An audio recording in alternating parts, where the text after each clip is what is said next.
And just like that, everyone, welcome to the first episode of Leap into the Week.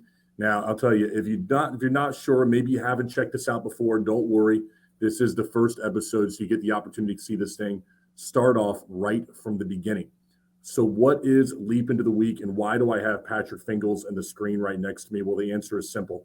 Contractors, sometimes you got to shut off that weekend brain, all right? You need something to leap into the week the right way. Knowledge, insight, some perspective, all right? That's going to get your week started off in the right way. And that's what we're going to do here each and every Monday morning. And I could not be more happy to have Patrick Fingles here with me, President, CEO of Leap itself. What's going on, brother? What's going on, man? I'm happy to be here. I love that intro. So I couldn't be more excited to do this with you. It's going to be a lot of fun. I think the contractors, this is for you if you're in your car right now, you're headed into work, you're an operations manager, you're a sales manager, your back office. We are going to bring in topics that you think about maybe every day, but you never get a chance to really hear from a professional themselves. That's what Patrick's going to bring for you each and every week here. You've been able to grow a company. You've had acquisitions. You've been able to do a lot of different things in the industry, Patrick. So I know that people are going to be able to pull a lot of knowledge away from you and the value you're going to be able to give. Excellent, man. I appreciate it. It's I want to keep these kind of short. I know we want to keep these short, like, because there's so much content out there now, and they go on for 40 minutes. So like, we want to just pick a topic. Let's give you something quick to think about on a Monday, and maybe you can apply it this week, and then tune in next Monday. We'll give you something real quick. So 10 minutes of your time, something to chew on and execute, hopefully. Well, let's execute it right now then for him, man. Today we're talking about finding and retaining talent, Patrick. A lot of contractors out there, it's a problem that has plagued them perhaps since COVID, and trying to find that good talent and keep it there. One of the questions, we got 5 here for you, quick fire, rapid fire for you, as we said, to bring value. Number 1, we're talking about 1099 employees versus W-2 employees. When a contractor is trying to make that decision into which route they go, can you at least give them some perspective into perhaps how they should be looking at that particular problem? Yeah, well, from a legality standpoint, like, we went through this. So we were 1099 when I worked at when I had New Look, and then we moved over to W-2. So why were we 1099? It was cheap. It was easy. The guys didn't have to pay taxes. That inflated their income, and then they could, if they wanted to, lower their tax liability at the end of the year by, doing things that probably aren't above board, or they would end up with tax liability. But the idea was, the target demographic we were going after was kind of like, hey, be your own boss, generate your commission, worry about your taxes, get big checks. As that started to become more mainstream, you want to start to differentiate yourself. So we moved over to W-2.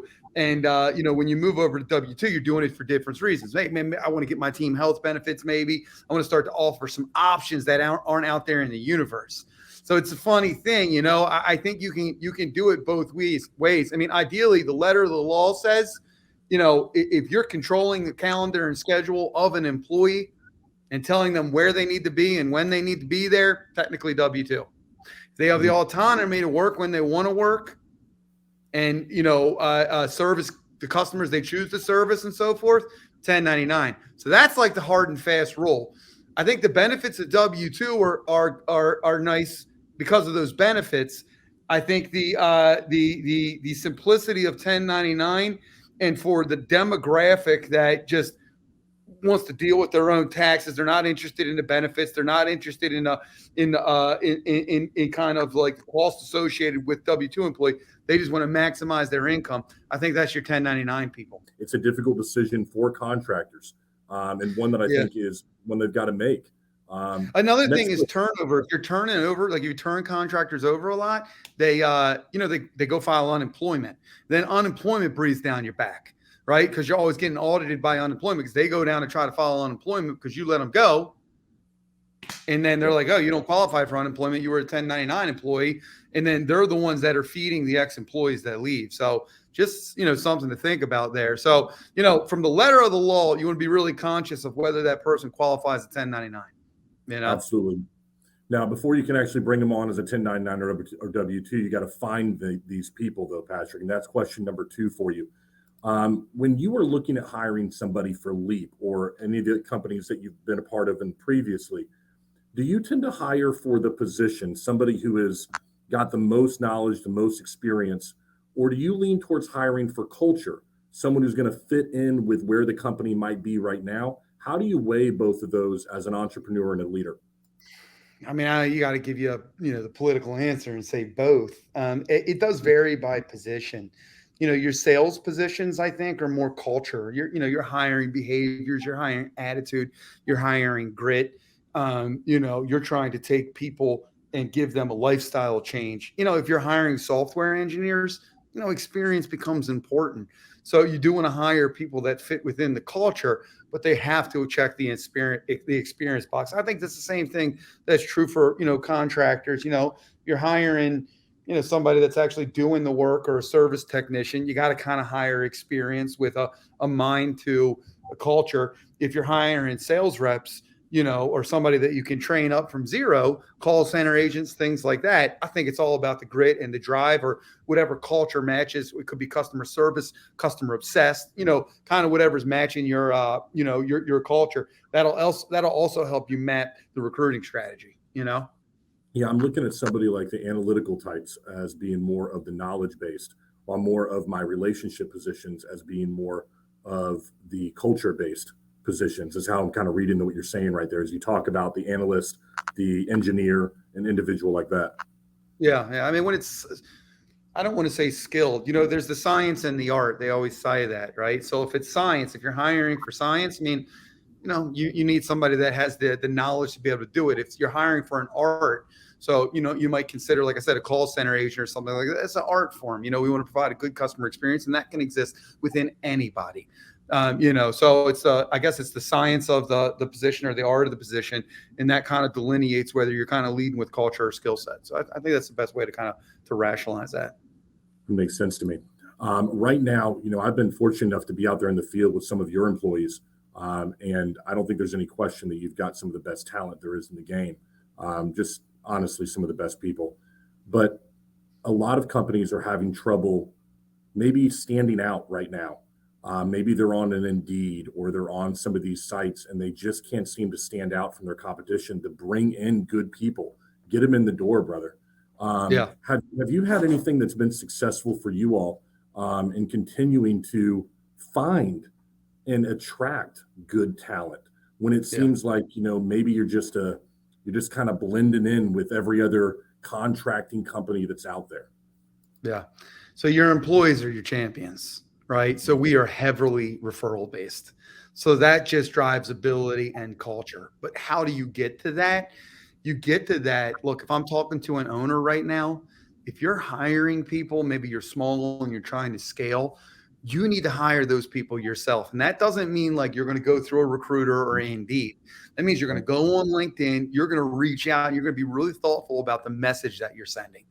You can say things like, hey, man, our culture's not great. When you go online, we got bad reviews, but I am changing the scenario. I'm here to change the narrative. And that requires great people. You look like somebody that could help me make a difference in this organization. Please, I'd love to connect with you. Sorry to be a LinkedIn stalker, but I would love to talk to you about just culture and the opportunity to be a great salesperson, or a great whatever you're hiring for in the organization. So it starts with, typically business starts with it starts with an owner. I did all my own first recruiting, so I could control the narrative. I didn't have to worry about brand or culture because there wasn't one. It was just comp and my mission. Then you hire people, and you get those people to hire those people. And it's LinkedIn. It's LinkedIn. Look, when you get up to be, Renovo or something, or, a big giant logo, and you need to hire 50 or 60 people, now you have a team of recruiters and everything.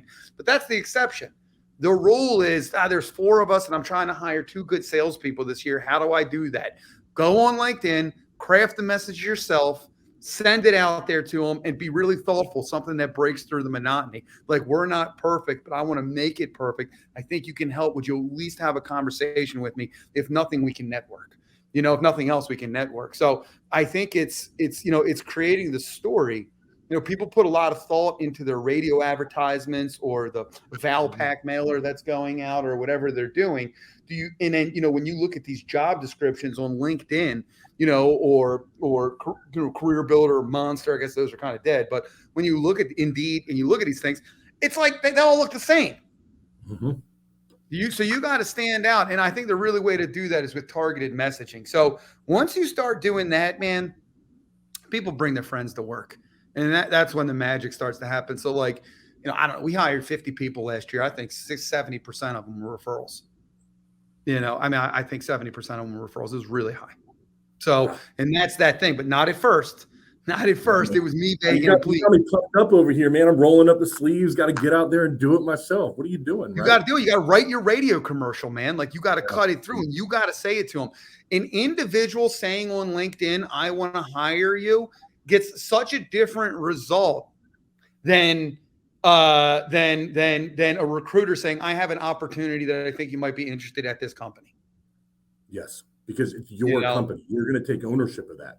Oh, yeah, yeah. And even if it's not your company, say it's the sales manager, nobody can recruit for you better salespeople than your sales manager using their own LinkedIn out there in the network. And just, man, people think it takes a lot of time. It doesn't, man. You can source on LinkedIn. You do it, it's like your focus group, man. You can use your toilet breaks to do it, for crying out loud. If you do it 30, 40 minutes a day, I promise you'll have meaningful conversations with people at least every week. 30 minutes a day, every single week, you'll be talking to somebody that's talented. Yeah, I think right now what I'm taking from that, brother, is that there's going to be a business owner doing 2 to 3 million right now. You're going into work and you're wondering why you're not finding the talent. Perhaps what you've done is you've pushed it off to somebody else, and you've said, you know what, I'm not going to deal with that anymore. You've got a little bit of success. You've become like, hey, I'm above that. I've got someone else who can do that. Maybe it's time you step back in and say, hey, I've got to take ownership back of my business and back to the people that are coming on board with this company. It is my company. It is my responsibility. It's my time to get that done. Yeah, especially if it's not working. I mean, if that was working, you hired an HR manager, an office manager, you bought them an Indeed license, they're bringing some candidates in, but nothing's turning out. Then yeah, you got to be like, all right, great. Well, or give them your LinkedIn profile, let them log in as you, craft a message, have them copy and paste it and have them send it out. But it's much different when it comes from you. If it's working, then great. You got to figure it out and, tune in next Monday for a different topic, so it's not that it can't work, but if it's not working, yeah, you got to make a change.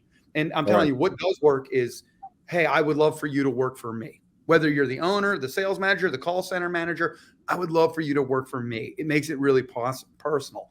There's just so many recruiters and there's so much noise out there about it now, Yeah, man. One of the things I appreciate about you, and not a lot of people are going to say this, and you probably don't. We never talked about this before, but we were at IRE, man, and you show up there, and you're the big dog, you're the big honcho, you got the letters behind the name, but you go around, you say hi to everybody, you talk to everyone at the booth. How are you doing? Each and every person you're going around to. I think sometimes as business owners, regardless of the amount of success that people have had, you can forget that it's a people-driven business, and like you said, I want you to come work for me. I want my business. This is me. And I think that sometimes people can lose sight of that, brother. Yeah. The thing I've personally struggled with the most as I've scaled businesses is I'm always thinking about the person I'm supposed to be. And sometimes that screws you up. You just got to be the person you are. So I'm the type of person that's always going to say hi and be thankful. I'm kind. I'm nice. There was times in my life where as I started to grow my business, I'm like, well, I'm the CEO. I'm supposed to put up a little bit of a shield or a guard or something like that. I'm supposed to be like this person. I'm supposed to be like these other people. The business is different. This is beneath me or something like that. That's the biggest mistake you can make. The best CEOs are the best owners or the best functional leaders. You could be a sales manager. Don't ever forget it's the little things that make businesses run. Big businesses run just like small businesses, man. And sometimes you got to roll your sleeve up. You got to get in there and you got to do it. The best coaches don't coach from the box. They coach from the field, right? I mean, they're out there, they're down there. So, that's what you got to do. You're like, well, we're going to hire a recruiter, my HR person, they're going to report to them. I want to give them the autonomy to make the decision. Then they're going to go start recruiting. I got an Indeed license. We spent $15,000 on recruiting last month. We hired 2 call center agents. That's too much money. You're too far from it. Get in there. It's not about your people and they're not competent, but you got to get in there. You got to get in there, and you make a difference. And it's that passion. So, and it's that story. People want to talk to you.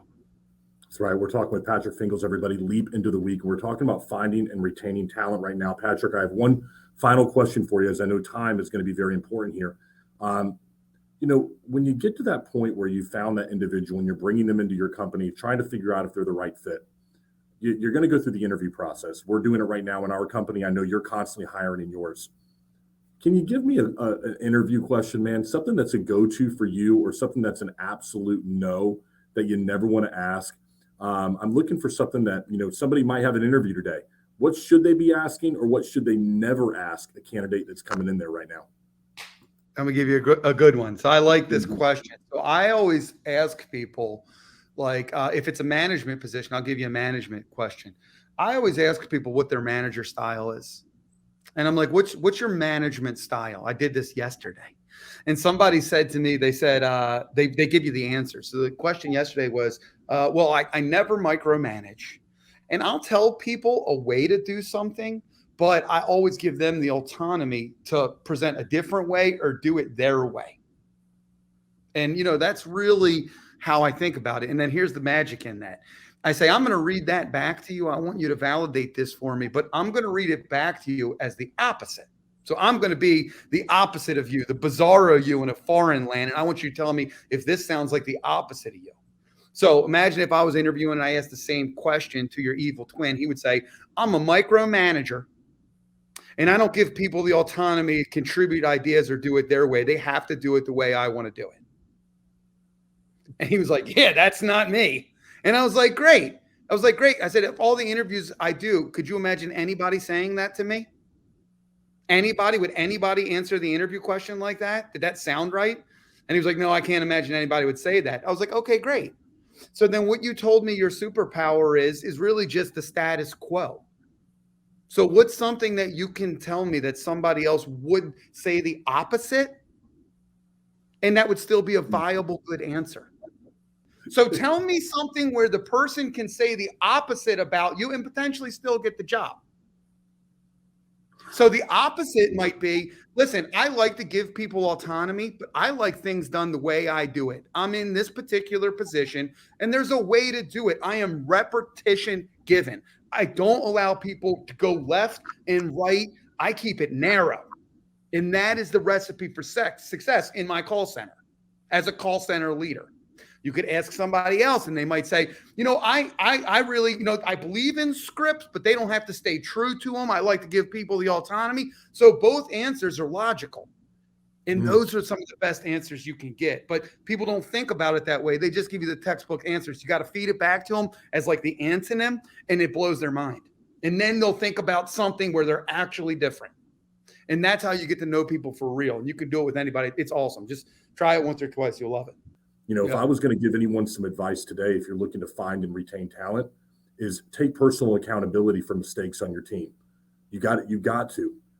Nobody wants to sit there and have fingers pointed at them like, hey, I'm a screw up, but you're perfect. You manage a team, you manage a business. That means that it's your people. So you've got to take that accountability as a leader if you want to find and retain good talent, in my opinion. Yeah. Listen, it's funny. People always ask me about like being a good manager, and like that feels self-explanatory at this point. At this day and age, in order to hire and retain people, it's such a competitive environment, and there's so many people. You've got daycares at work and stuff, like whatever you want in this world. You would think that people would have that figured out. So I think when I hear that story, you almost schmirk and you're like, Jesus, what a bad manager. Maybe not a bad manager, maybe just somebody that forgets, like they know that a good leader puts his people on his shoulders or their shoulders, and a bad leader stands above them. Like there's memes that go around on LinkedIn about that. So I think they know that. Like if you said, hey, which picture is right? Everybody hoisting you up or you being down on the level playing field? Everybody goes, this one, I'm a leader, this one. But then when you're in that moment and you're in that meeting and your team's underperforming, sometimes I think you forget to embody that. I'd like to believe that. I know there's bad leaders out there and there's just tyrants. They shouldn't be leaders. But for the people that make that mistake, and maybe that manager is a good leader, but maybe in that moment just got kind of lost sight of that vision, because I think it's hard to tie those everyday actions back to, your philosophy. So I think you got to step back at the end of every day and be like, hey, did I really be the leader I wanted to be today? And there's probably a few areas you're like, no, I wasn't. It doesn't make me a bad leader. I just, in the moment you get called up or you forget the way. So, you kind of forget the North Star. So, because when I hear that story, I find myself thinking, oh, what a terrible manager, rookie mistake. But then I'm like, shit, man, have I ever done that? Have I ever been there where like I'm standing at the front of the table holding the team accountable to a result, yet I forget to put myself in that? Yeah. Maybe I have. So work on it. You got to work on that, Absolutely. And that's what we're trying to do here, man. Bring some value to people as you go in on your Monday morning. Folks, if you've been listening right now, then you got the great information on how to stand out above your competition, ask the right interview questions, and retain talent here at Patrick Fingles, President, CEO of Leap. Every Monday morning, tune right in, right here. We'll be able to give you some more topics. Coming up next week, business indicators, the numbers that you're going to want to look at in your business and how Leap is helping make that happen for their customers. Patrick, until next week, everybody. Thank you so much.